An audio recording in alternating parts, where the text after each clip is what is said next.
Esse podcast, em sua segunda temporada, acontece com o apoio da Lei Paulo Gustavo, através da Secretaria de Cultura da Prefeitura Municipal de São Bernardo do Campo.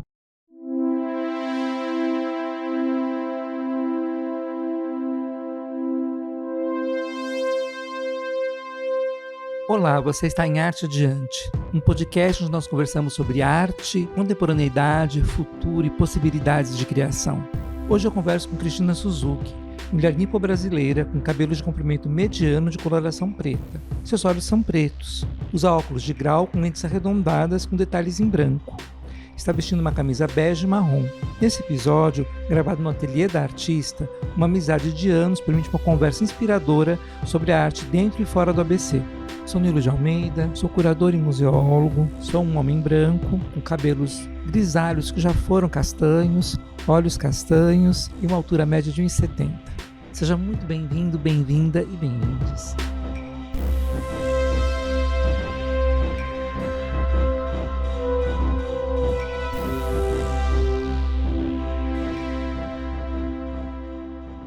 Eu comentando como é bom a gente poder estar nessa conversa, nessa troca, no espaço de criação do artista, né? Então, para quem está nos ouvindo, é um ateliê amplo e que tem um pouco de cada parte, acho que do percurso da Cris, né? Então, tem livros, tem trabalhos, tem um espaço de criação, obras ainda por fazer, né? Coisas por serem desveladas. É muito bom porque é um espaço realmente de fruição, né? O Nilo foi muito generoso ao descrever o meu ateliê. Tem muito trabalho, tem um estoque grande também, muito trabalho por fazer, mas é isso, de qualquer forma é um trabalho, é um lugar de fruição e onde eu fico a maior parte dos meus dias. Né? Uhum. E de um percurso do quê? De 20 anos de carreira? Sim, estou comemorando 20 anos de carreira, assim, que na realidade eu me formei em 1990, né, mas eu tive um gap, né, de 90 a 92 eu ainda fui recém-formada, tal, fui tateando algumas coisas, fazendo alguns cursos, tentando encontrar uma direção, né? Uhum. Enfim, o que a gente hoje chama de pesquisa. Mas aí em 92 eu decidi abrir uma agência de publicidade, porque eu sou formada em publicidade também, além de ter licenciatura em educação artística, né? E aí fiquei 8 anos trabalhando, né, na área de publicidade como produtora gráfica. Aí em 2000 eu marco um retorno, né, no sentido de retomar a produção, para entender o circuito naquele momento, né? Então eu fico aí 4 anos de estudos, né? E aí a partir de 2004, que é o que eu considero que eu começo a ter uma produção mais consistente, né? Ter mais consciência da pesquisa. Uhum. E olhando para o teu percurso, como a gente se conhece já há algum tempo, né, acho que eu posso me permitir ter esse olhar de caminhada. Eu vejo duas grandes personas, né, que você tem a artista, essa pessoa em processo de criação, constantemente, de pesquisa, como você fala, que é o ponto de partida do teu processo de criação, é a pesquisa, né, e essa pessoa multifacetada, mas que está linkada à questão da arte, que é a curadora, a mentora, orientadora, professora no campo de ensino, né, de arte, e por aí vai. Você é uma articuladora, uma agregadora, né, sempre no campo da arte contemporânea, e que tem um percurso assim, as duas caminham lindamente. Obrigada. Né? Mas eu quero, então, voltar um pouco lá no começo, e você fez uns insights para a gente, da nossa conversa aqui, e uma coisa que me chamou a atenção é quando você coloca que bem no começo, quando você estava ainda no estudo, né, para escolher artes visuais, você queria fazer música antes, você chegou a tocar algum instrumento? Ai, gente, essa história é muito engraçada. Sim, eu tocava violão, né, e cheguei a fazer violão clássico, cheguei a ser expulsa da escola, que o professor não queria mais me ver lá, porque eu ficava querendo aprender muito. Mas, assim, eu descobri que eu não tenho talento, né? Eu sou meio burocrática em música. Sim, aí eu acho que é um pouco dessa coisa da adolescência, né? Que você vem. Eu sempre gostei muito de rock, então eu sou daquela vertente que queria ter uma banda de rock na adolescência, vivi os anos 80, né? Aquela profusão de bandas de rock e tudo mais.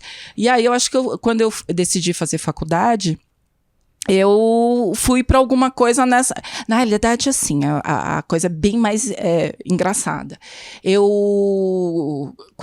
Entrei, né? Eu fiquei 3 anos, desde a minha formação do ensino médio, para decidir o que eu gostaria de fazer. E aí, um belo de um dia, eu achei que eu gostaria de fazer, por exemplo, gostava de música, mas eu estava aprendendo violão ainda, e eu achei que eu tinha talento, por exemplo, para fazer alguma coisa voltada para o campo de tradutor-intérprete, que eu fazia inglês na época, eu tinha feito bastante, e também trabalhar com turismo, por conta do inglês. Enfim, eclética. Bem eclética, né? A pessoa que tá na dúvida total. Mas assim, tem uma coerência, né? Tudo para a área de humanas, né? Não tinha nada que se voltasse a exatas ou a outro campo, ciência, essas coisas. E aí, quando eu fui fazer a matrícula, eu fiz uma busca por escolas e tal, e fui parar aqui na FATEA, na época. E eu vi que eles tinham um curso de tradutor e intérprete. Aí eu falei, vou lá fazer o vestibular disso, né? Aí cheguei lá na secretaria e descobri que o curso, ele era de nível médio, ele era um curso técnico, né? Não um curso universitário, não uma graduação. Aí eu falei assim, eu não vou fazer o 2º grau de novo, né? Do tipo isso. Eu peguei e falei para a recepcionista, quais são os cursos que você tem de nível superior? Aí ela me falou quais eram os cursos, e entre eles estava o de educação artística. E aí ela me explicou como é que funcionava, né? Que você tinha a licenciatura e você tinha a habilitação, né? Que era a especialização. Uhum. E aí tinha em artes cênicas, desenho técnico, artes plásticas e música. Eu falei, vou fazer, porque aí eu posso fazer habilitação em música, eu estou estudando violão, né? Vou por esse campo. Mas sempre é curioso, porque eu escolhi a licenciatura, porém não com o objetivo de fazer, de lecionar, de entrar, ser professora do ensino formal. E aí, durante o primeiro ano já, né, fiz o vestibular, passei, e durante o primeiro ano da licenciatura, eu já descobri e falei, então, eu acho que não é música, eu acho que é artes visuais, né? Porque aí quando a gente tinha matérias de todas as linguagens, né? E aí eu comecei a me interessar mais por pelas matérias, né? Desenho, pintura, essas outras disciplinas. Acho que isso é um micro parêntese que eu sempre gosto de destacar quando as pessoas citam que nós entrevistamos, né? A FATEA, Faculdade Integradas Teresa d'Ávila, uma faculdade em Santo André, que já não existe, mas que foi responsável pela formação de muitos artistas do ABC que estão atuando, a exemplo, né, de Cristina Suzuki. Sim. E aí, é uma questão, eu fiquei rodando um pouco quando você tem essa fala do seu início ali, você consegue localizar, aquela pergunta que às vezes eu gosto de fazer, porque tudo bem, você não quis seguir a carreira como professora, você se entendeu como artista. E em que momento você consegue localizar isso, que você se percebe artista? Eu acho que são 2 momentos diferentes. Você tem o momento que você entende, que você fala assim, eu quero ser artista, eu gostaria de ser, e isso ainda, justamente durante o percurso, mesmo quando eu faço o vestibular, né, o vestibular, quando eu falo mesmo, quando eu ainda estou com a questão da música, né, ainda, né, como primeiro plano, nessa condição de ser artista, né, uma musicista, né, enfim. E quando passa para artes visuais, então eu tenho essa aspiração. Quando eu falo assim, não, artes visuais é o que eu quero fazer, porque eu gosto. E aí eu começo a fazer uma retrospectiva, né, durante o meu período escolar, de como eu me destacava, mas até então eu não tinha consciência. E de lembrar de professores me falando, olha, você tem um talento aqui, né? Mas, assim, de uma coisa muito distante. né? Então, assim, tem esse primeiro momento já no primeiro ano da faculdade. Eu acho que eu me lembro até hoje, assim, que quando eu fiz uma das primeiras aulas de desenho de observação, que era uma coisa que eu nunca tinha feito na escola, né, formal, no ensino formal. Aí eu falei assim, nossa, isso aqui é muito legal. Fiz um desenho horrível, mas eu falei assim, eu acho que eu quero fazer isso. Então eu quero seguir por este caminho. E depois existe um momento de você se firmar e falar assim, não, agora eu posso me considerar artista. Eu acho que justamente por volta próximo a 2004. Quando eu começo, primeiro assim, quando eu retomo em 2000, eu já estou mais perto disso, do tipo assim, eu quero ser artista, então eu preciso me atualizar. E em 2004, já olhando para algumas coisas que estão surgindo em termos de trabalho, né, algumas formatações, aí eu falo, eu acho que agora eu estou começando a esse caminho. Então, são 2 momentos. Você lembra que era o seu professor de desenho? Era uma professora, eu não me recordo dela. Quando eu recebi as perguntas, né, eu cheguei a lembrar, né, eu lembro do rostinho dela, ela era jovem, assim, era uma professora, ela devia ser uma recém-formada. E aí eu lembro dela que ela deu aula pra gente só um semestre, assim, só nesse primeiro semestre. E ela desenhava muito bem, assim, mas eu infelizmente não lembro o nome dela. Eu fiquei tentando fazer isso, sabe? Lembrar da lista de professores pelos quais eu passei. Infelizmente ficou assim. E aí você caminha, você falou que teve experiência na área de teatro, você vai por um outro trabalho, né, que você desenvolveu. Quando você retoma em 2004 a sua produção como artista, tem um projeto que você comenta que é o ABC dos Artistas. Ele é anterior a esse momento? Não, o ABC de Artistas, ele é, na realidade, um projeto relativamente recente. Eu acho que ele, se eu não me engano, acho que a primeira atividade que eu elaboro neles deve ser por volta de 2016.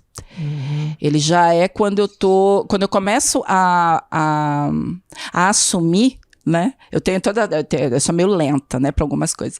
Então, assim, quando eu começo a fazer essas atuações das coisas que você falou, né, de fazer curadoria, de trabalhar como produtora cultural, né, agitadora cultural, vem um pouco antes, mas aí em 2016 eu tenho por estar circulando, né, aqui no ABC e constatar que tem muita gente produzindo a arte contemporânea de boa qualidade, aí me veio essa ideia de montar, né, uma primeira exposição com este nome, da ABC de Artistas, justamente porque a gente foi fazer uma exposição com um grupo acho que de 8 artistas em Minas Gerais, numa galeria na cidade de Juiz de Fora. E foi dessa experiência que você traz, e por que não no ABC, né? E olhar para a produção local, vamos dizer assim. Exato, que foi uma espécie de... Como a curadoria ficou dividida comigo, né? A organização do projeto e com o dono da galeria, a gente, na hora de falar, né? Qual que é o título da exposição, qual vai ser o mote da exposição, aí eu trouxe essa questão para ele. Eu falei assim, são 8 pessoas da região do Grande ABC que estão trabalhando, que estão produzindo, e a gente está se deslocando para um outro estado. Enfim, eu falei, acho que nada mais justo do que a gente falar alguma coisa com relação, marcar essa presença do grupo que vem do ABC, marcar a região. E aí me veio o nome, ABC de Artistas. E você é premiada no Salão de Arte Contemporânea, o Luiz Sassilotto, de Santo André, na época, mais ou menos em que período?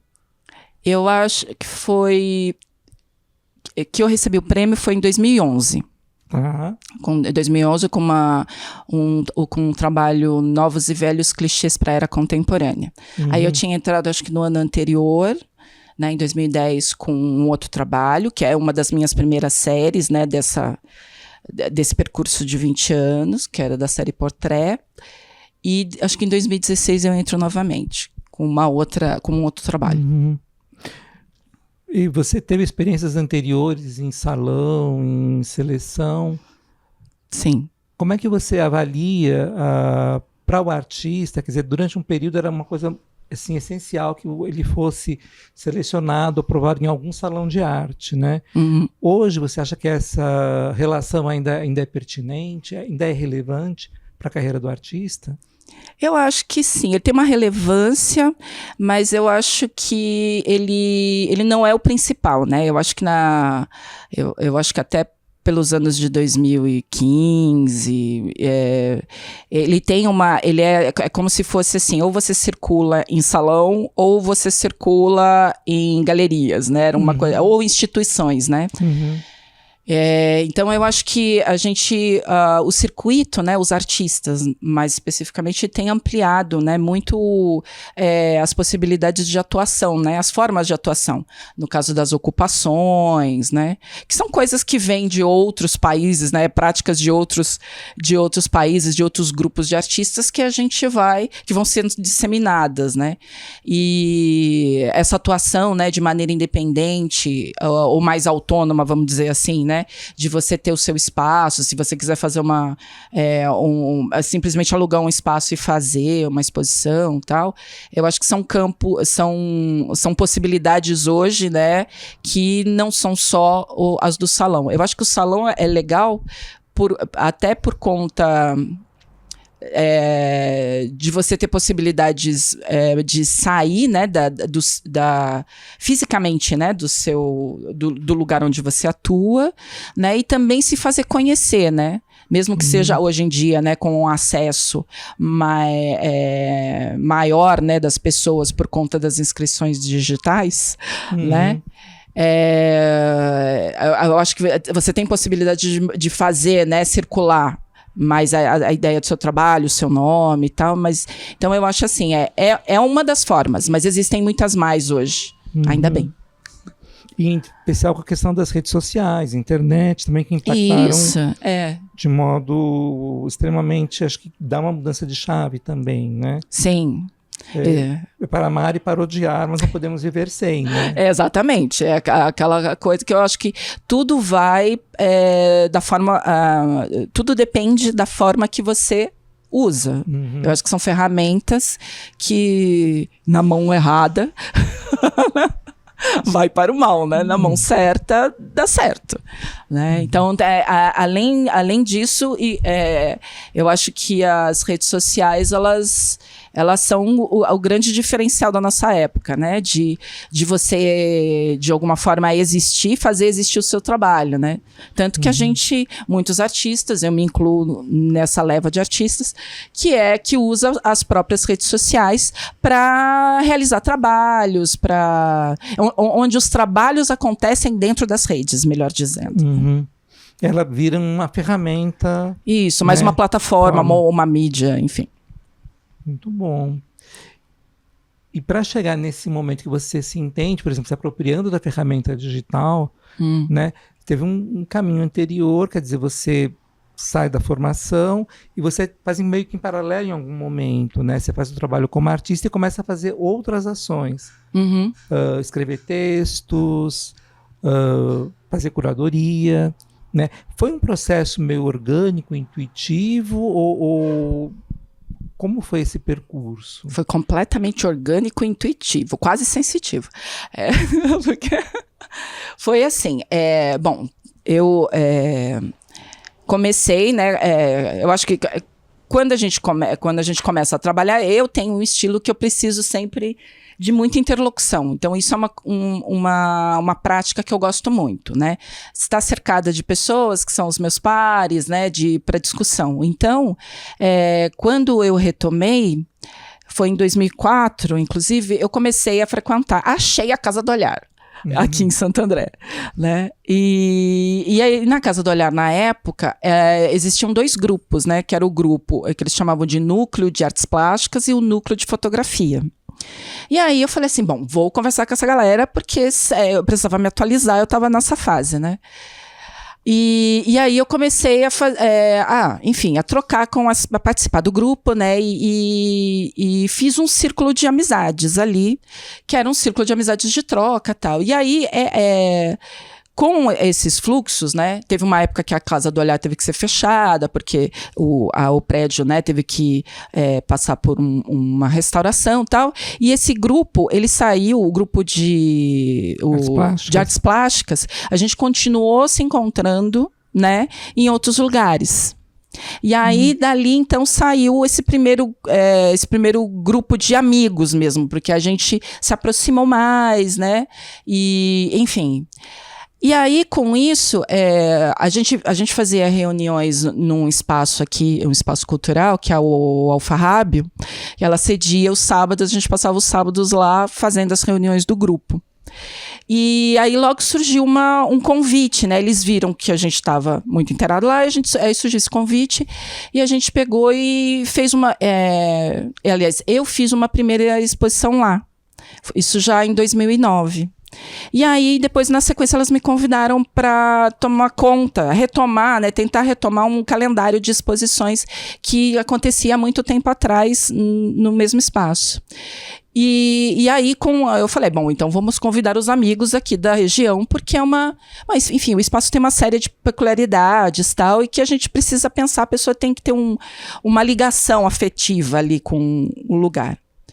E foi a partir daí que eu comecei a lidar com essas questões, né? Você chama... As pessoas são diferentes, né? Então, assim, o que para mim foi super fácil, organizar, pensar... Que era intuitivo até então, né? Organizar a exposição, pensar num texto e tudo mais.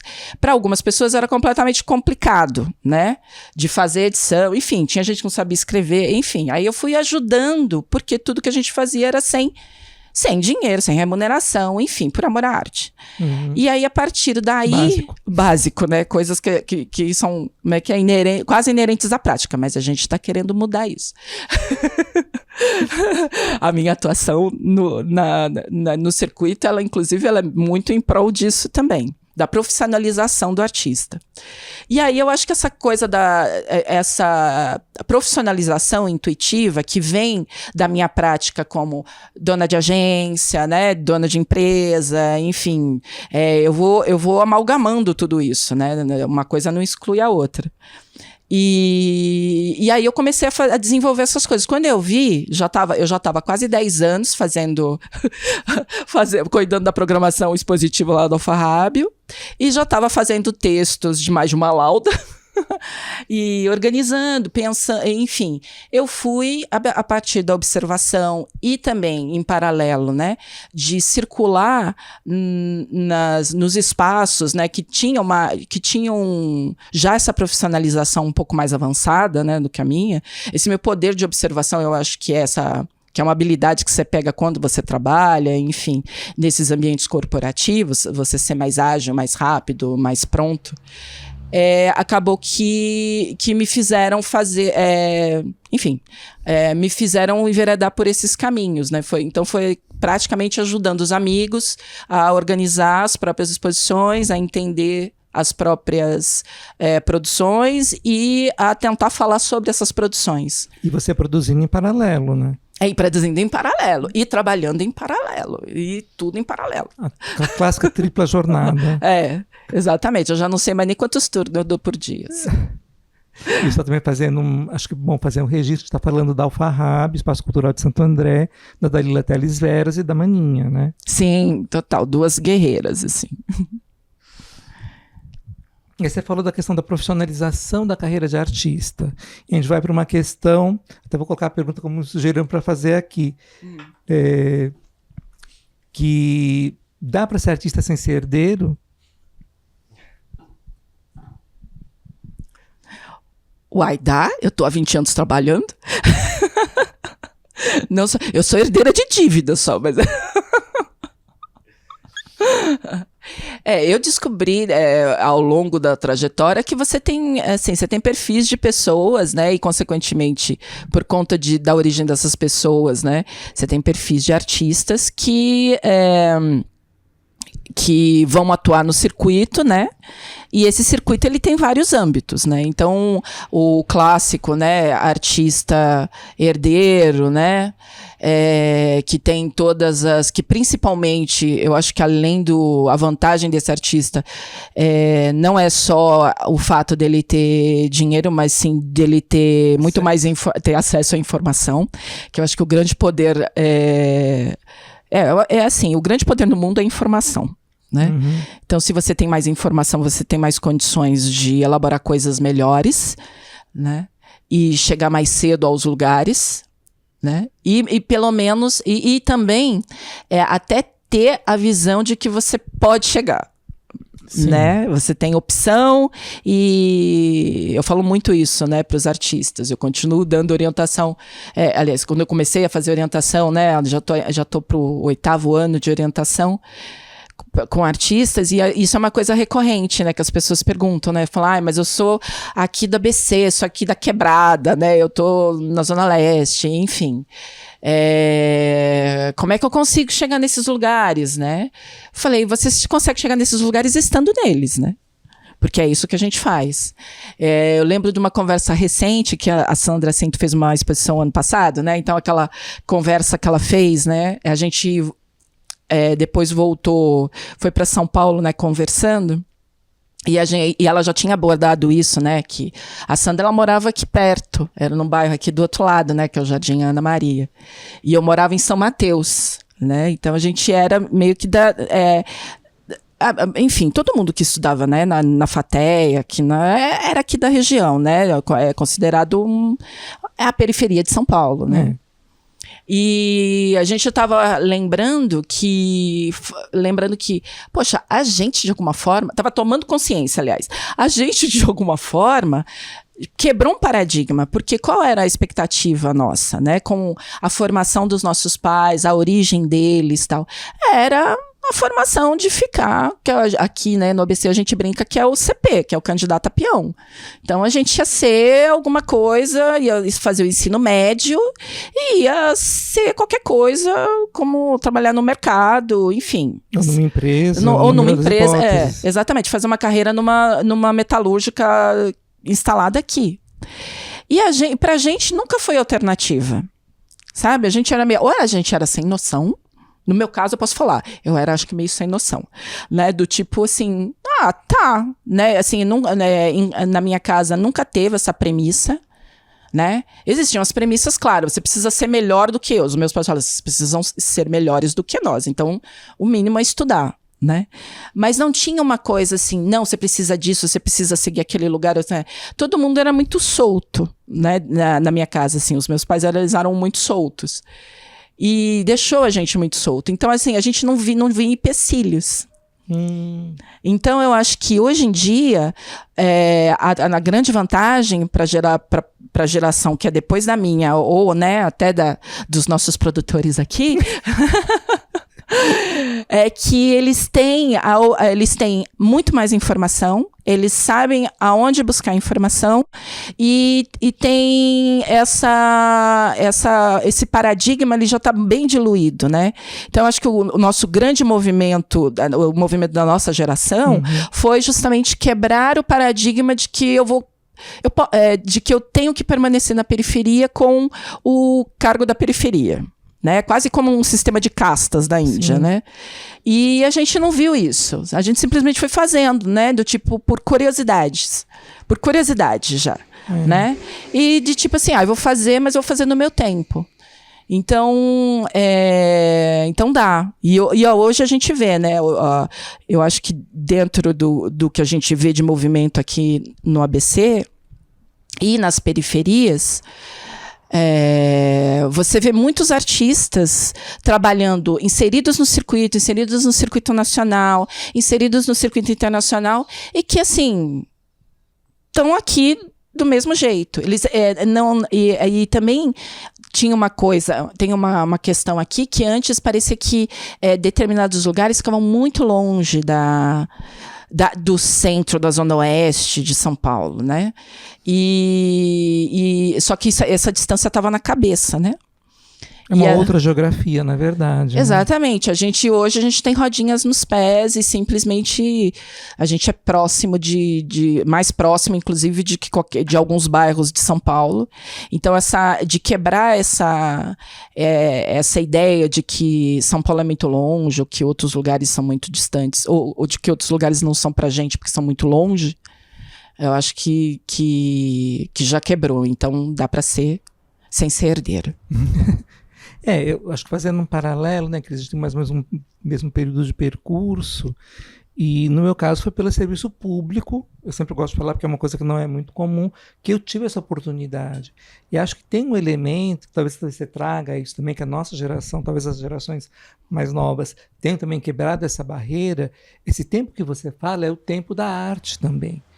Então, o tempo de criação, o tempo de você poder parar e olhar para a imagem ou para o papel em branco, esperar que algo venha, ou o tempo de poder ler o texto, assimilar aquela proposta daquele autor ou dos livros que você está lendo, ter esse momento que para nós era o que? Era quando você estava no trem, era o tempo que era disponibilizado e aquilo não era prioridade. Né? O teu tempo é um tempo produtivo. Então, você se permitir nessa experiência do sensível, de você não faz nada, para e fica olhando ali e deixa a coisa vir, né? É uma coisa que para nós ainda era muito cara, eu acho. As experiências eram menos frequentes, né? Só que, por exemplo, eu acho que elas eram mais intensas. Eu acho que elas eram mais esclarecedoras. Sim. Né? Hoje em dia a gente é muito roubado, né, no tempo por uma quantidade de informação, e aí a gente assimila menos. Então, você tinha perguntado, né, qual foi o momento que aconteceu isso ou aquilo, né? Eu estava lembrando de uma experiência que eu tive quando eu decidi, assim, ainda na faculdade, o que a gente fazia, né? A gente tinha que ler, porque eram as enciclopédias da FATEA, que tinham livros de arte, que era o único lugar que a gente tinha acesso a livros de arte. Tinham poucos lugares que vendiam livros de artes, inclusive nacionais, né? Uhum. Então a gente tinha poucas acessos a enciclopédias, essas coisas. Xerox naquela época, porque quem não sabe o que é, você reproduzir numa folha de papel, copiar, era uma coisa que era muito comum. Exatamente, dá um Google. E então a gente fazia isso, né? Tinha muita Xerox, né? Para poder levar, né? Eram imagens ou dos slides das aulas de História da Arte da irmã Iracema, né? Ou então nesses livros que a gente usava da faculdade. E a gente lia, né, mais, né, porque a gente não tinha audiobook, enfim, não tinha esses acessos à quantidade de imagens. E a gente ia, eu lembro de ir em algumas, nessas galerias, né, inclusive umas galerias que nem existem mais, né, que a gente via algumas exposições. A gente nem ia em vernissagem nessa época ainda, né? A gente ficava sabendo, assim, muito pela Veja, ou pelo jornal, né? Tipo Folha, Estadão, o que estava acontecendo. Aí você ia um belo de um dia lá para ver a exposição. Aí eu lembro hoje que eu fui na Galeria São Paulo, que não existe mais, né? Que era nos Estados Unidos. Regina Boni. Isso, enfim. Nem o prédio tem mais. E eu lembro de ter entrado na galeria e visto uma coisa que eu olhei assim e falei assim, caramba, é isso que eu quero fazer em arte. Né? Que foram as pinturas da Regina Canali. Era uma individual da Regina Canali, que era uma jovem em ascensão na época, uma jovem artista em ascensão, que trabalhava com pinturas em grande escala. Tanto que eu cheguei em casa, fui comprar um monte de lona, comprei tinta e danei a pintar uns painéis de 3 metros, assim, porque eu lembro que eram umas pinturas, elas não eram em chassi, elas eram lonas. Estendidas na parede, com um acabamento e tal, eu não lembro direito assim, mas eu lembro que eram pinturas, para mim, muito grandes. E eu fiz na mesma escala, uma outra coisa, né, mas eu fui nessa onda que eu falei assim, é por aqui que eu vou começar minha produção. Quase como se você mergulhasse na pintura. Exato. Eu tenho essas coisas assim de repente estar num trabalho que me pega muito E você olha assim, você fica, caramba, eu podia ter feito esse trabalho, eu queria muito ter feito esse trabalho, sabe? Aquela coisa. E aí aconteceu isso porque foi marcante por quê? Porque foi uma das poucas experiências que eu tive em termos de ter acesso à informação, né? E a segunda foi quando eu fui já quase formada, a gente foi ver a clássica exposição Arte Híbrida, né, que era com aquela galera da geração 80, com a Ana Maria Tavares. A gente foi por causa da Ana Maria Tavares, com quem eu tive aula já nos últimos semestres de formação. E aí tava lá, né, tava ela, a Mônica Nador, os clássicos, né, o Romagnolo, Leda Catunda, né. E lá a gente olhou, eu lembro de possivelmente estava eu, a Sandra, a Andréia também, e a gente olhou para aqueles trabalhos falando, uau, é isso que a gente quer fazer, assim, né? São essas pessoas que a gente quer ser quando crescer, sabe? Aquela coisa. Então, eu tenho um catálogo, inclusive, até hoje, da exposição. Então, é isso, assim, a gente tinha poucos momentos, mas, assim, muito impactantes, né? Que davam umas viradas de chave na gente. E nesse processo, você falou que o seu trabalho é a partir de pesquisa, né? Sim, também, mais pesquisa. Eu estou começando a entender que talvez o meu trabalho seja, quer dizer, eu seja uma artista conceitual, assim, na essência. Uhum. É porque você tem entrando um pouco na questão da tua produção, depois a gente vai voltar para falar de circuito, mas falando um pouco da tua produção, e você sempre aponta, quando a gente conversou nesse momento, a questão dos carimbos, do imprint, da repetição, mas eu lembro de um trabalho que você mostrou na Diáspora Galeria, que era, você fazia na tela do computador, você repetia a imagem, você usava o conceito do imprint, mas era no meio digital. No digital, Eu falei assim, isso me deu uma viradinha de chave no teu trabalho. Eu falei assim, não é a questão, é a questão, né, também, do nesse repetir, trabalho mas além disso, né, é um pensar como é que eu trabalho a imagem e como é que essa imagem se materializa. Porque isso é um dado do teu trabalho, né? Sim. Sendo gráfico ou mais figurativo, a imagem é um elemento muito presente.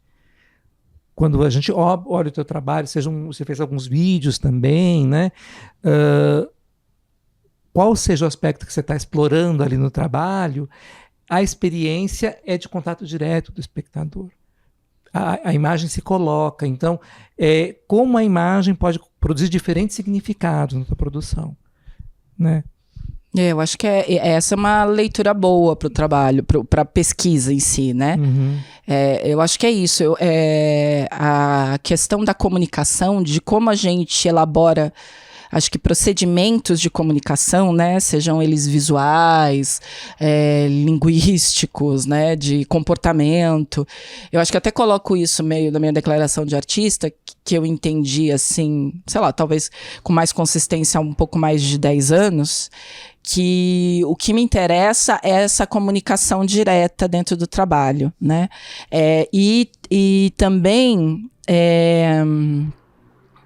eu acho que como esses pensamentos se constroem, né? Então eu vou com pensamentos cristalizados, essas questões que são cristalizadas em sociedade, né?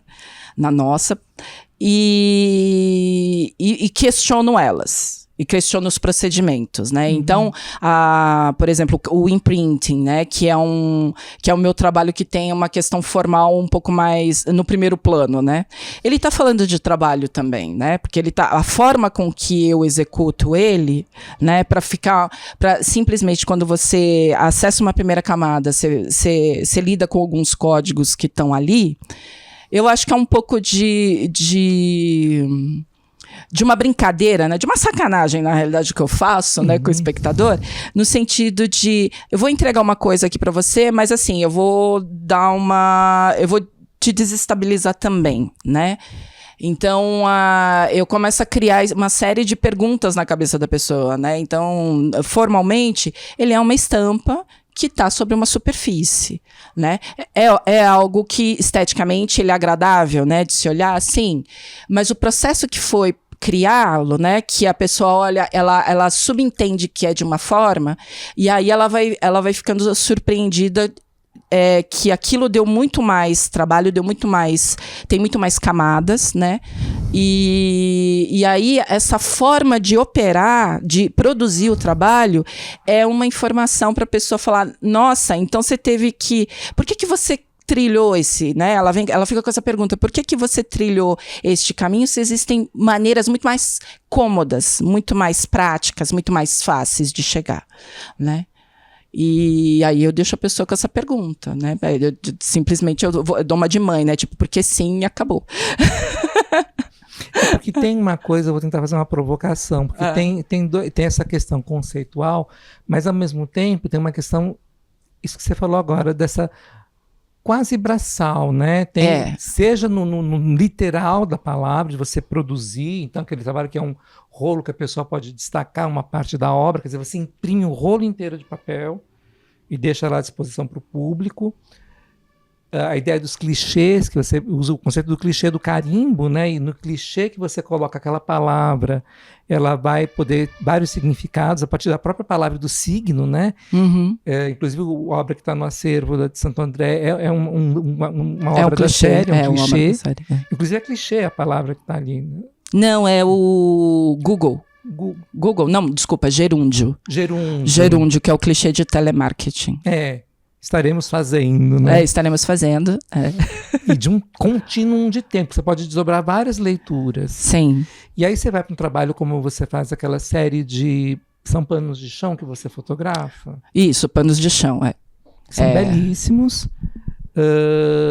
E aí quando eu olho para aquilo, fico pensando, né? Poderia ser um Gobelin, por exemplo, né? Aqueles tapetes medievais, quer dizer... Onde ela está querendo tocar com aquele trabalho. E são camadas, mas é muito porque o trabalho, nesse caso, você é aparentemente simples. Você pegou o pano, fotografou e colocou. Mas a moldura está impecável, a imagem está linda. Ele é quase uma gravura, dependendo como você olhar para aquilo ali, a textura, o modo como as cores, né? Dá até fazer uns paralelos com o Saci Luto, tem uma geometria, dá para fazer umas viagens bem interessantes. Legal. Né? E você fica sempre nesse trânsito, né? Dessa hard working, trabalhador artista e meio submergente, meio conceitual,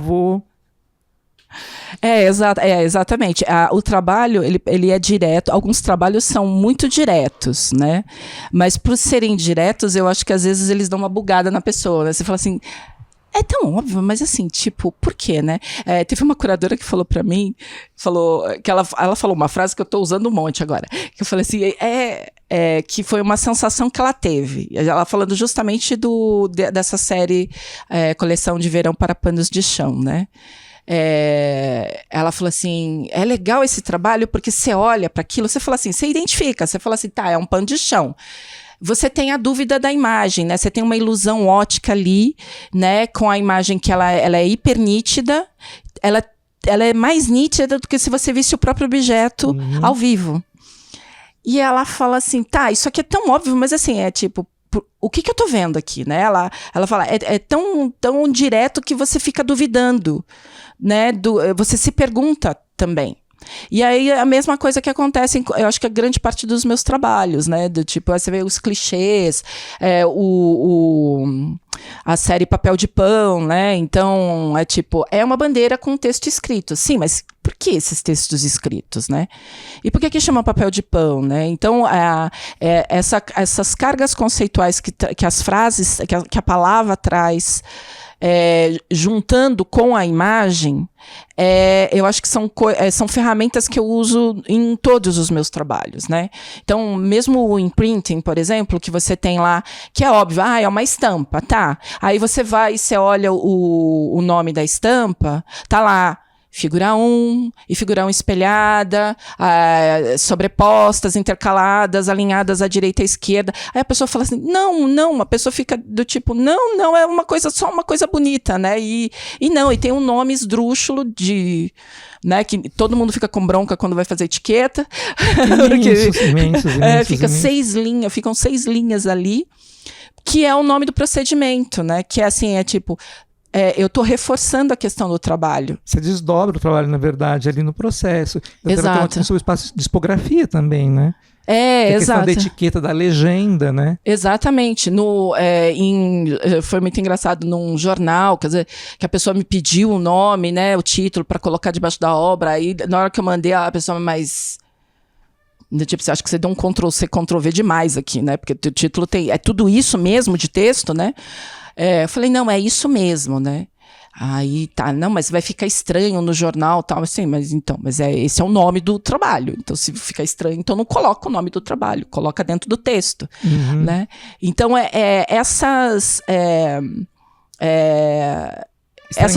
esses estranhamentos fazem parte do meu trabalho, né? De uma coisa que é muito... Porque às vezes você faz um trabalho direto e é confundido com um trabalho simplório. E não é, né? Então, isso é uma coisa que eu faço... isso é intuitivo mesmo, né? Para onde eu olho, o jeito que eu vou elaborando e que acaba resultando que eu falo, não, é assim que esse trabalho tem que ser montado, né? Ele é intuitivo, né? Por mais conceitual que eu seja, né? Então eu sou uma artista que trabalha com as ideias do tipo meio como é que se dizem, impulsiva, né? Então eu falo, isso aqui dá um negócio, aqui dá um trabalho. E aí eu vou e vou trabalhando, assim, do tipo, não gostei desse formato. Então, às vezes, o trabalho demora às vezes, para concluir, não por conta da ideia, mas sim por conta da forma que eu quero concretizar aquela ideia. E aí, geralmente, essas etapas dentro do ateliê podem ficar alguns anos, assim, para... Você retoma o trabalho, quer dizer, nunca é um finito, ele pode sempre ser retomado em algum momento, né? Sim, pode ser retomado, ele pode adquirir outros formatos também, isso é uma coisa que eu faço muito, né? Mudar possíveis plataformas, então, por exemplo, sei lá, o clichê ele tem o formato original dele, né? Que é o clichê, dentro de uma placa tem uma configuração, vamos dizer assim, né? Mas a ideia está lá. E aí essa ideia, a ideia do clichê, eu consegui transformar ele em vídeo. Ele tem uma versão em papel.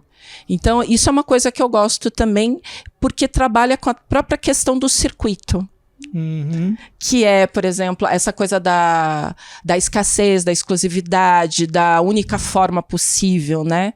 Como eu trabalho com plataformas que não são as clássicas, né, que é a pintura, ou vamos montar uma escultura, que são peças únicas, eu trabalho com essa questão também do o que é uma peça única. A aura do Benjamin, né? Isso, exatamente. Eu gosto de quebrar. Então, por isso que, por exemplo, eu posso ter dentro de uma mesma série, como essa do imprinting, por exemplo, ou essa dos clichês, o trabalho que contém a ideia original, que, aliás, são 2 trabalhos bem diferentes nesse sentido, né? Então, por exemplo, o imprinting, para mim, o trabalho original são as instalações que acontecem nos espaços abertos ou fechados e que tem um período que é totalmente efêmero. Ali, para mim, é o sentido do trabalho. E as peças que se originam, né, em outras plataformas, que pode ser, sei lá, uma impressão num canvas, ou num papel, ou um vídeo, ou mesmo, né, a bobina, né, que eu acho que, para mim, eu vou para o outro lado, né, que é o extremo, que é onde eu carimbo 100 metros de papel, que é um número significativo e de certa forma, espanta as pessoas. E eu ofereço isso gratuitamente para as pessoas, e as pessoas, elas ficam assim, mas quanto eu posso levar? Eu falei, você pode levar o tanto que você quiser. E aí, quando você dá essa liberdade para a pessoa, ela fala assim, como é que eu consumo esse trabalho de arte que está me sendo ofertado? tem todo um questionamento disso, né? De como as pessoas consomem uma obra de arte, ou não consomem. É mais para questão, aliás, é mais para a questão do não consumir. Do acesso, né? É. E aí você, quando também você fala desses trabalhos que você cria em outros formatos, também tem uma questão de trabalho que possa ser comercializado, né? Também. E aí a gente entra na questão do circuito, que você já colocou. Como é a sua relação com o circuito de arte? Eu acho que tá indo bem. Você já trabalhou com alguma galeria? Você é representada por alguma galeria? Como funciona isso para você? Tá. Eu acho que esses 20 anos de produção, eles estão muito pautados no circuito mesmo e não no mercado. Uhum. Eu acho que a minha trajetória ela é bem institucional, embora eu tenha flertado uma ou duas vezes, né, com galerias. Mas eu sempre me preocupei... Na realidade, isso também é uma coisa que eu vou meio no flow, assim, eu deixo fluir, né? É algo que eu não planejo muito. Eu tenho mais preocupação com o interno mesmo. Enfim, isso é uma característica minha, né?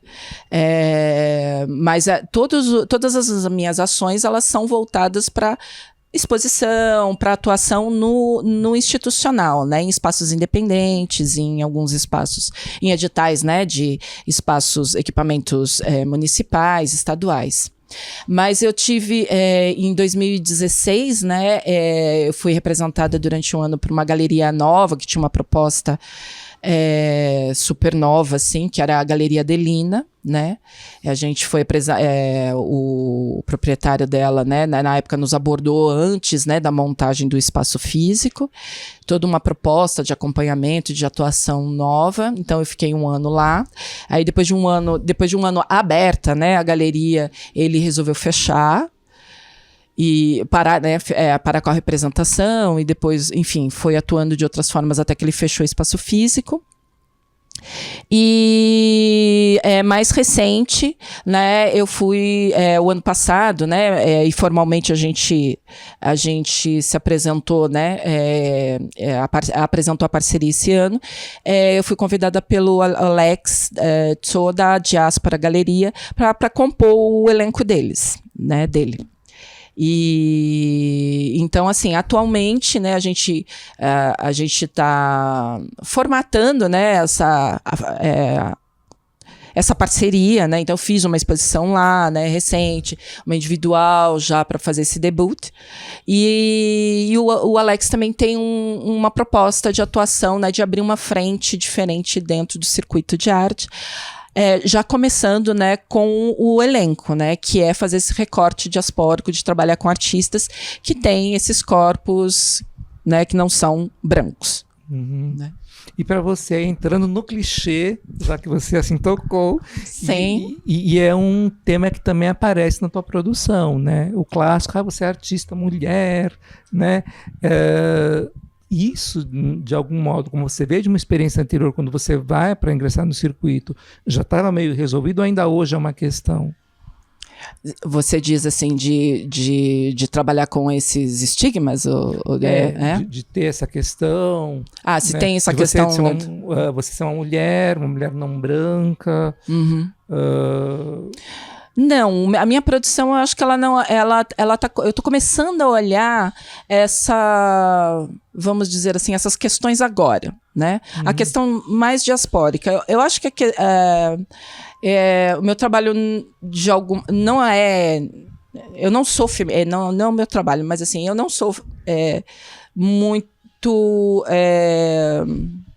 como é que se diz? Eu não trabalho muito na minha produção essas questões feministas ou, né, das questões da periferia, embora, né, eu tenha sido criada, enfim, eu sou uma filha da periferia paulistana e, enfim, uma cria da ditadura e com todas as coisas. Eu acho que eu trabalho mas eu não trabalho com esse perfil mais engajado, vamos dizer assim, né? Isso não está no teu... o ponto central da tua produção. Não, o meu ponto central, eu acho que essas coisas, elas entram no caldeirão de questionar como a gente opera em sociedade. Eu acho que isso é mais interessante para mim, né, de mostrar as coisas que a gente opera, as formas com que a gente opera, e como isso reflete nas diferentes personas que compõem a sociedade. Né? seja homem, mulher, transgênero, enfim. E mais recentemente eu tenho, até por conta, né, de ter acesso à informação, e pessoas que estão questionando esse tipo de abordagem. Esse tipo de abordagem, né? Essa questão de ser uma descendente, ser neta de asiáticos, de imigrantes japoneses. Eu acho que era uma coisa, tipo aquela coisa do... É tão comum já aos meus olhos, né? Que para mim tem uma naturalidade. Porque faz parte da minha história, então eu vejo como uma coisa natural. E aí de ver que essas coisas, elas não fluíram tão naturalmente assim, né? Que eu venho abordando, né, nos últimos, 2, 3 anos, assim, eu venho estudando, na realidade, e entendendo como isso talvez possa entrar no meu trabalho, se isso interessa, né, primeiro entrar no meu trabalho, e de que forma isso vai entrar nele, né, de alguma forma, bom, eu já tive a gente já fez uma exposição, enfim, eu e uma amiga artista chamada Cláudia Kiataki, a gente fez uma exposição agora no começo do ano no Museu da Imigração, justamente falando, porque a gente sentou para tentar entender como isso contamina a nossa produção, há uns 2 anos atrás. E aí, com isso que a gente conseguiu, com as coisas que a gente conseguiu estudar, surgiram alguns trabalhos. Então, de alguma forma, ele está sendo pontuado ali. E realmente é um assunto que talvez que me atraia, mas dentro desse lugar onde eu estou, né? Que eu não sou só asiática, né? Mas sou também, né, venho de uma casta, né, meu pai era nordestino, e que tem também uma série de estigmas, né, dentro da própria cultura. Então eu acho que é mais um elemento dentro do escopo geral da minha produção. E também acho que tem um dado que a gente não pode também hoje, ou artista, ou curador, quem está atuando no circuito, é um dado também que também vem para a nossa pauta, né? Quer dizer, tem que pensar essa questão da preocupação. Vai ter uma exposição, quantas mulheres tem, quantos homens tem dentro da proposta, ter esse cuidado, né, de ser inclusivo, de ser acessível, né? Que acho que essa coisa que a gente estava comentando, na nossa época era tudo por xerox. Quando a gente conseguia ainda, quer dizer, hoje com a internet, o acesso, ele é farto, mas ele também tem que ser qualificado, né? E garantir esse acesso qualificado para as pessoas. A gente acaba ficando bombardeado com 1 milhão de informações, do que é aproveitável mesmo é muito pouco, né? Sim. Hoje a gente lida com a questão da qualidade. E aí a gente vai para um outro braço, que é a questão de quando você começa a fazer... Aí o termo que você acha mais adequado, orientações, mentorias, que você se desloca, porque ainda na curadoria ou num texto crítico, eu estou olhando o trabalho do outro, né, do artista, e vou para um lugar de reflexão e construir o meu olhar sobre a obra daquela pessoa.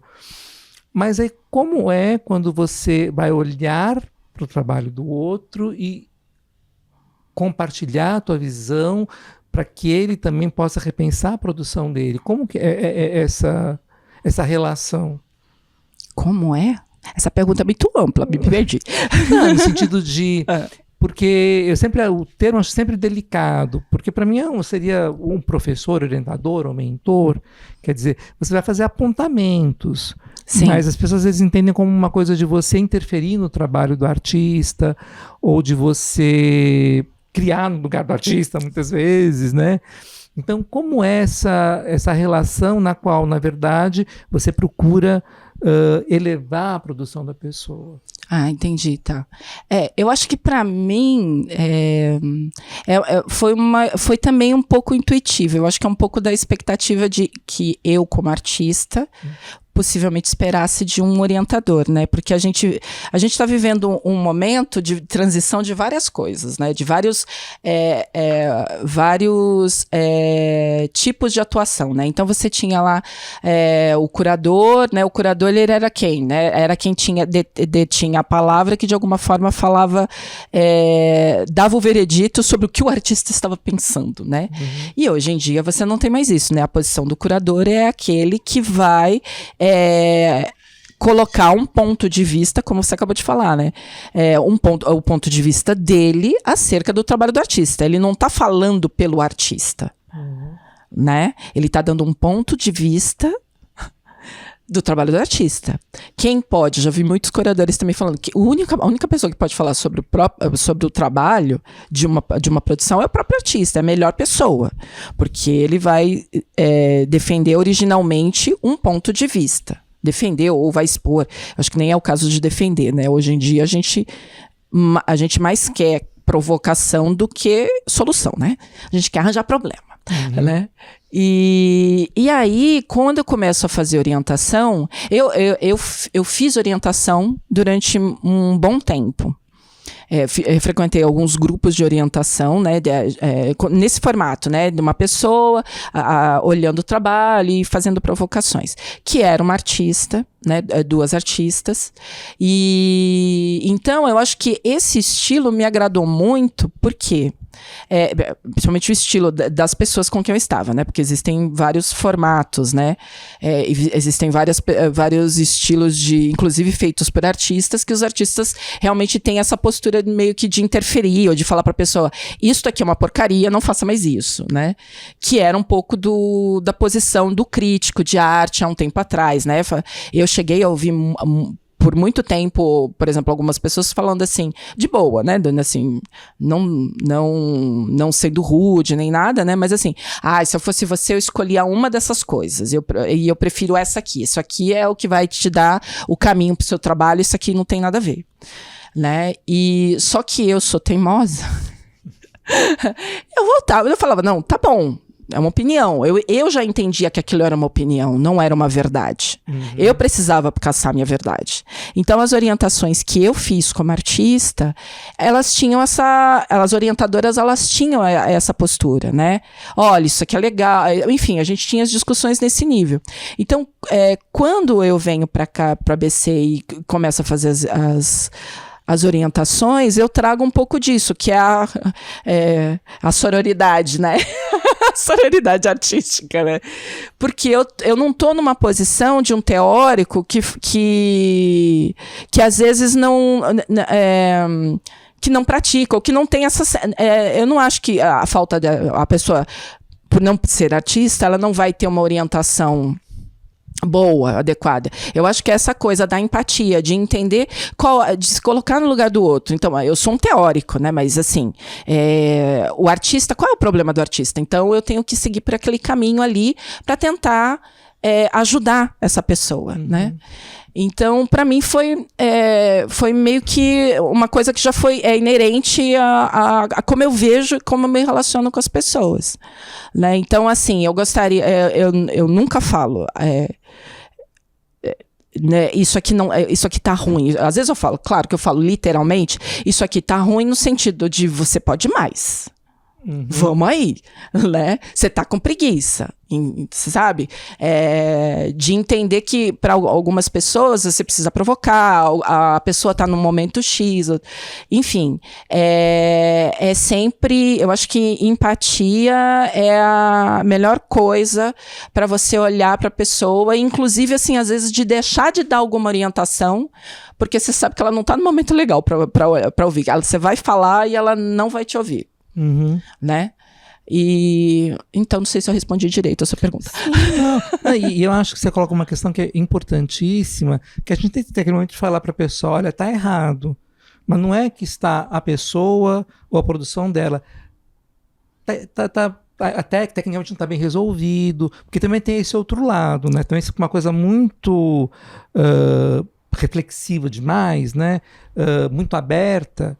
Né? Acho que você tem que ter empatia, mas também você tem que fazer alguns apontamentos, né? Exato. Né? Olha, isso aqui não vai funcionar como você pensou. Se você pensa, o que você queria fazer? É isso, mas o resultado final está sendo esse. Mostrar essa distância entre o que eu pensei e o que aconteceu de fato. Porque também tem essa questão dos artistas, muitas vezes idealizarem. Eu falei pelo lado, também sou professor como artista, mas muito mais como pessoa que trabalha na área de seleção de salão, por exemplo, que é a questão, né, qual que é a proposta, qual que é o resultado final. Tem uma distância aqui, não está batendo o que você pensou com o que você fez.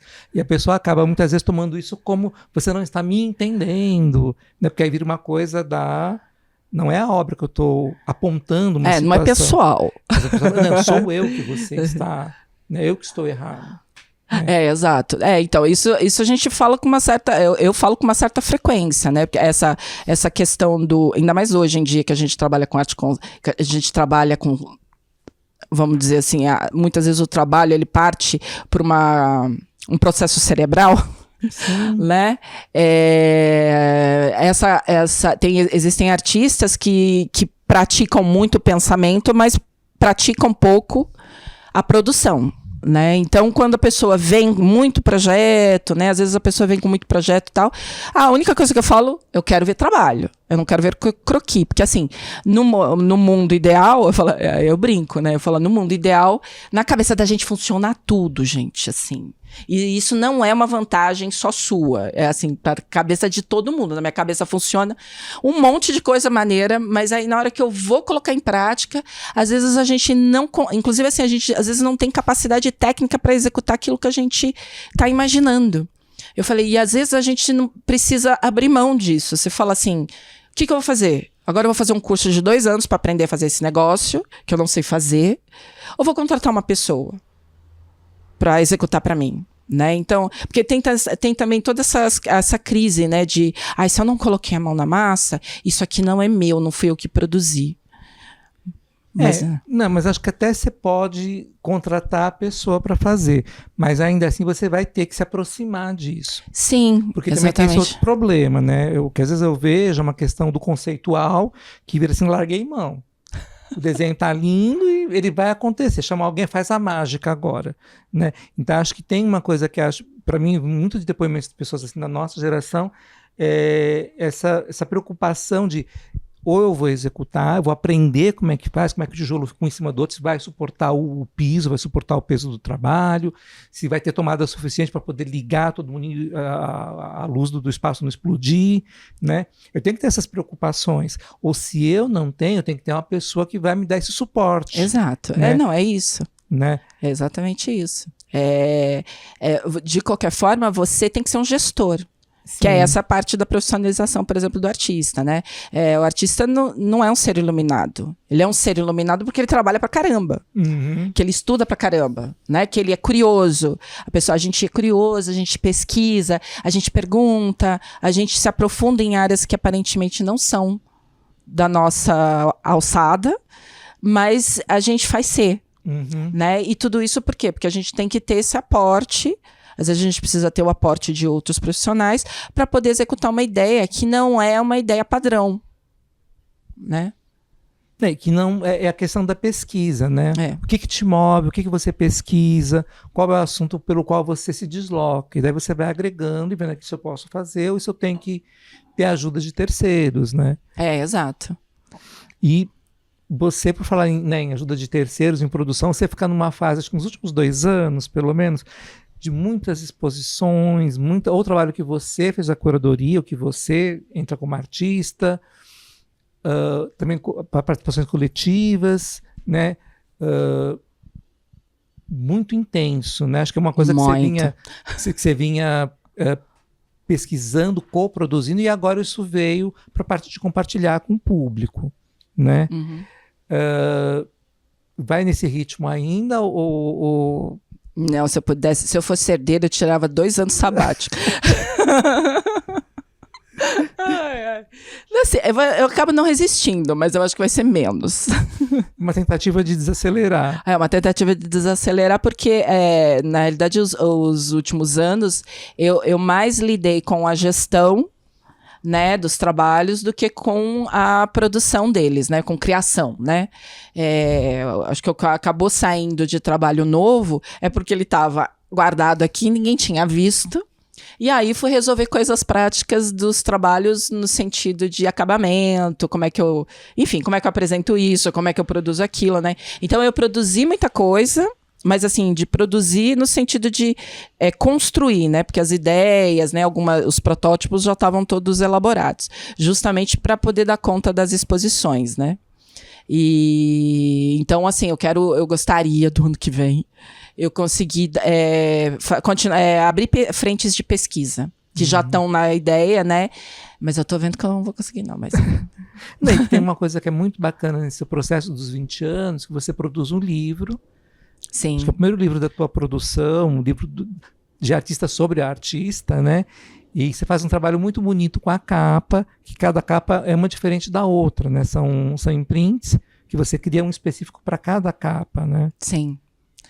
Então, dentro dessa coisa, porque assim, nada no meu processo é burocrático, né? Do tipo, burocrático 100%. Então, eu sempre arranjo uma forma de criar dentro de alguma coisa, de algum processo. E aí, quando veio a possibilidade, né, de editar o livro, né, através do projeto, né, fazer uma exposição retrospectiva, que isso era uma coisa interessante, dentro, inclusive, da atuação do circuito, que eu tinha feito algumas exposições individuais, mas nunca com esse porte ou com este conjunto de trabalhos. Então, isso foi legal, porque quase que eu estou me apresentando de novo para o circuito, porque as pessoas me conhecem como pessoa, conhecem pontualmente alguns trabalhos, com as redes sociais o pessoal acha que conhece toda a sua produção, e aí, só que nunca estiveram presentes, né, diante de uma peça minha, né, de alguns trabalhos meus, né. Então, isso foi importante para mim, para entender trajetória, para reforçar algumas coisas, e juntar isso, né, compilar isso dentro de uma publicação, então mais ainda, né, porque aí te ajuda também, para mim, ajuda a entender também uma série de coisas, inclusive de entender o próprio processo, né, entender, falar, olha, redescobrir as coisas que eu mesma fiz. E aí, claro que eu gosto de ter trabalho em tudo, né? Ao invés de fazer um livro que tudo seja impresso na gráfica, né? Conversando com a produtora, com a design gráfica, eu falando para ela, eu quero fazer uma coisa diferente, e tal.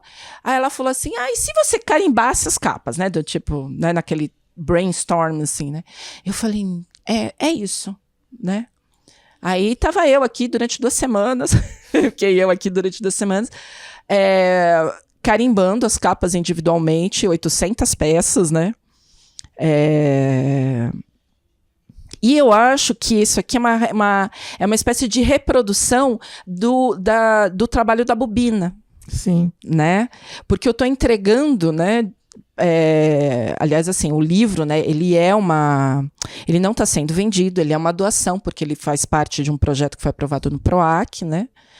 E aí eu queria dar mais do que um livro impresso com fotos das obras, né? Então, mais uma vez, eu acho que aí eu usei a publicação para disseminar uma ideia que já está intrínseca no meu trabalho. Ele se torna uma obra também. Né? Exatamente, é isso. Ele é um livro sobre artista, mas também é um livro de artista. Né? Exatamente, que era essa a ideia original. Eu queria fazer um livro de artista. E aí a gente, enfim, nessa busca, eu acho que a gente acabou entrando fazendo um híbrido. Uhum. Né? E o nome também é produzir muitas coisas. Fazer muitas coisas com uma coisa só. Né? Que isso foi curioso também, assim, que eu fiz 2 exposições individuais, né, este ano. E aí, essa aqui, ela é exclusivamente institucional, que foi na Pinacoteca de São Bernardo, e tinha esse viés, né, que é esse olhar da Paula Borg, que foi a curadora, que era falando sobre trabalho, né, e essa repetição, tudo isso que você mencionou, né, no começo da entrevista, com relação aos meus procedimentos artísticos, isso foi uma coisa que ela recortou, inclusive pelo viés mais feminista, né, que era o trabalho da mulher. A gente fez uma série de leituras e estudos, né, sobre um livro da Silvia Federici. E então ela deu esse olhar. Quando ela viu o nome Fazer Muitas Coisas com uma Coisa Só, que é o nome de uma oficina que eu faço, que é justamente, né, uma oficina que fala um pouco da série Imprint, né, dos procedimentos que eu criei para a série Imprint e as pesquisas que eu fiz, né, para que culminam nela. Ela falou, nossa, mas isso aqui, ela falou, explica tudo. Né? Explica tudo, explica todo o seu processo, né, de trabalho. Eu falei, nossa, né, é muito legal ela ter enxergado isso, porque a ideia do nome era justamente essa. E na Diáspora Galeria foram outras 2 curadoras, né? Foi a Caroline Akemi e a Priscila Arantes. E aí a gente estava numa dúvida cruel também no processo lá de saber qual era o nome da exposição. E lá, né, eu fiz um recorte menor com trabalhos atuais da série Imprint, em papel de pão, menos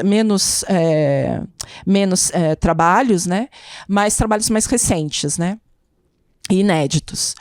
E aí elas falaram assim, a gente resolveu usar o Ctrl+C, Ctrl+V, porque é totalmente, a gente olhando o escopo da exposição, faz sentido em tudo aqui, né? Que Ctrl+C, Ctrl+V nada mais é do que fazer muitas coisas com uma coisa só. E foi legal, assim, as curadoras terem, né, mesmo separado, porque elas não se conversaram, né? Mas elas terem a mesma sensação, né?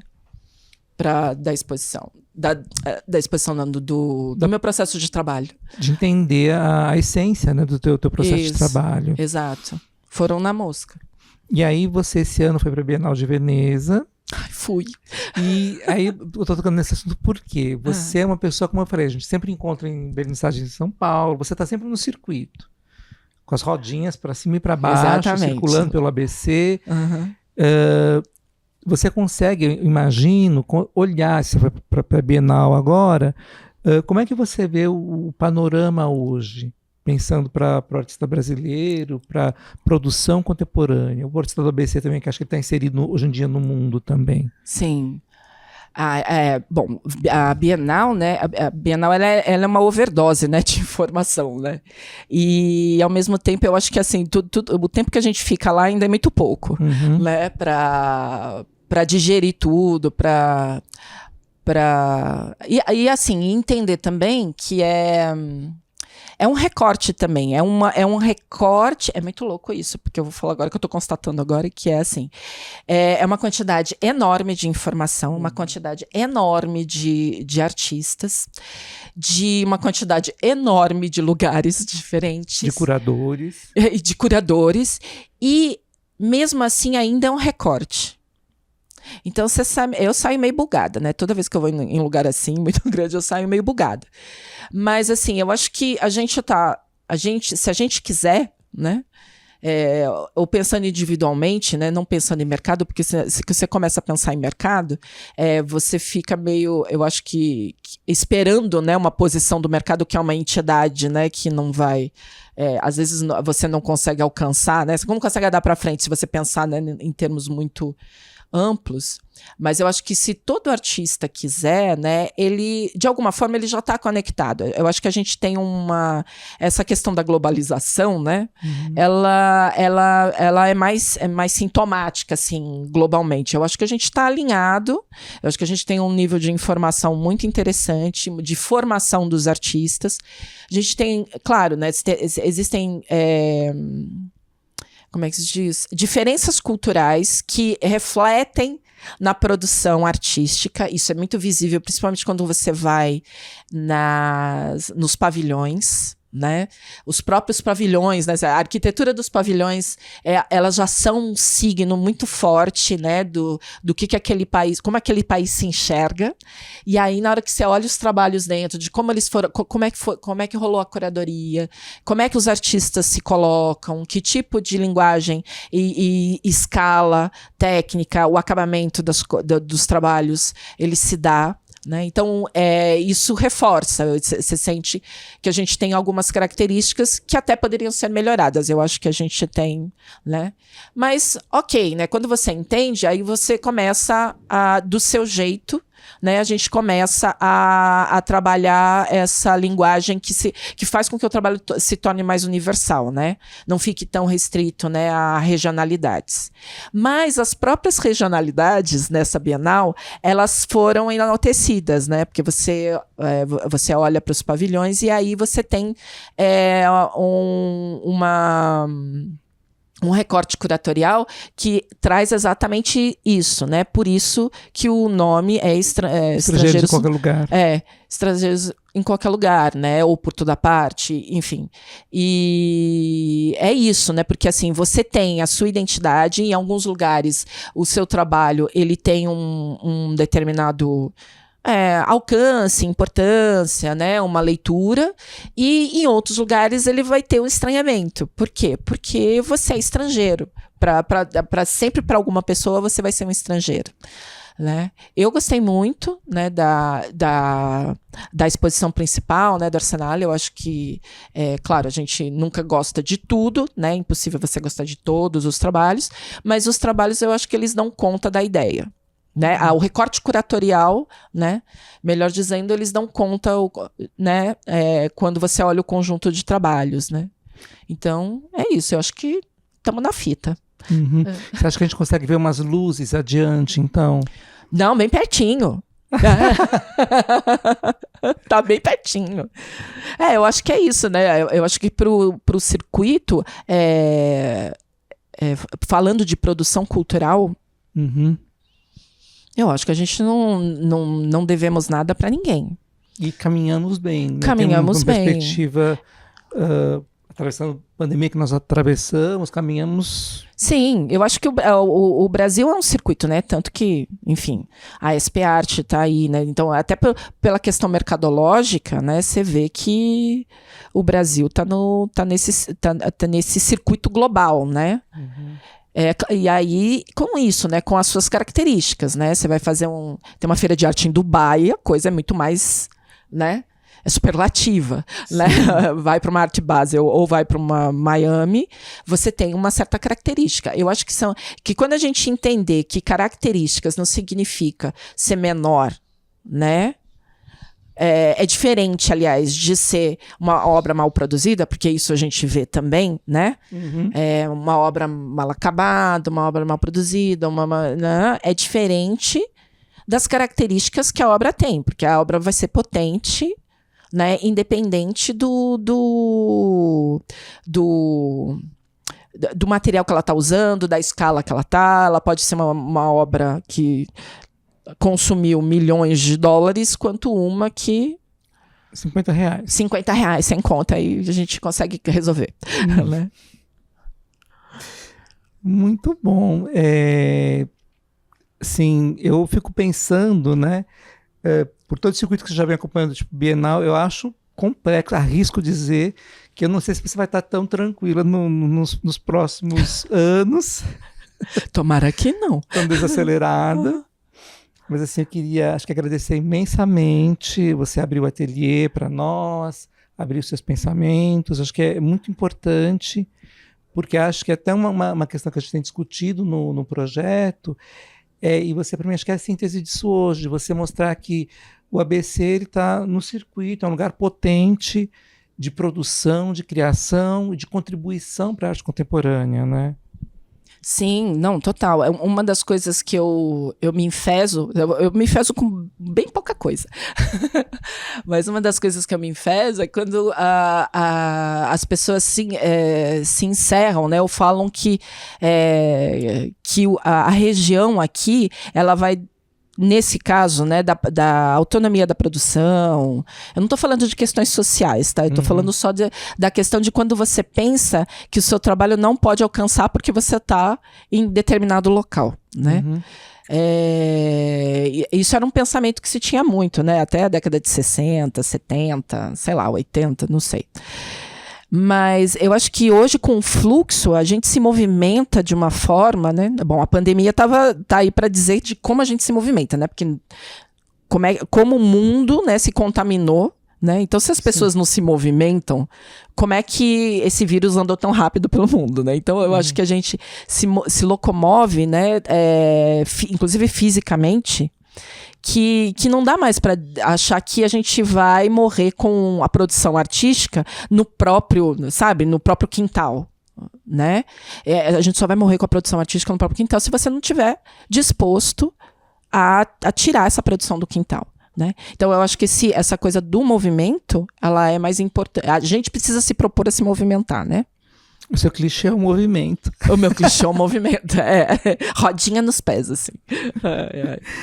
Eu queria mais uma vez agradecer, acho que muito bom, foi uma contribuição que a gente só pode ficar muito grato e desejar que você continue com as rodinhas, com as asinhas pelo mundo e pelo ABC também. Obrigada pelo convite, obrigada pela paciência de ter me ouvido. Eu já estou esperando o carro autômato, que é para não precisar ficar andando mais. Obrigado.